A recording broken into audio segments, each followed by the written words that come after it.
તમારા બાબાને હું એ તો અમે ગામડે હતા. અમે ગામડે હતા ને તે અને એ આગલા દિવસે સાંજે 5:30ની ટ્રેનમાં આવ્યો અહીંયા. એને બંને જણ જોડે આવ્યા હતા.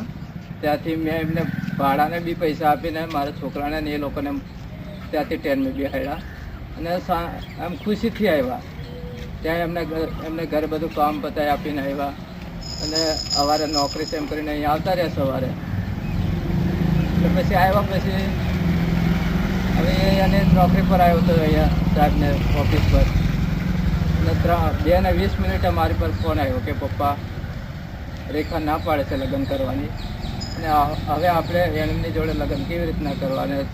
એ બધા ઓર્ડરો આપેલા હતા લગ્ન માટેની તૈયારીના, ડીજે ના બધા.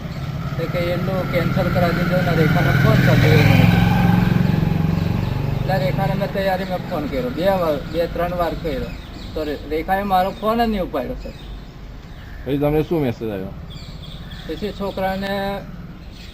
છોકરાનો કોઈ મને જવાબ નહીં મળ્યો.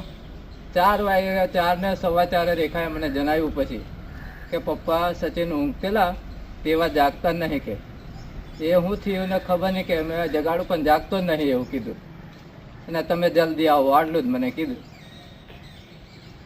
તમારે શું શંકા શું છે તમારે?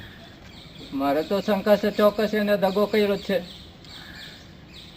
કોઈ દગો કર્યો? એ છોકરી એ દગો કરાયો હોય.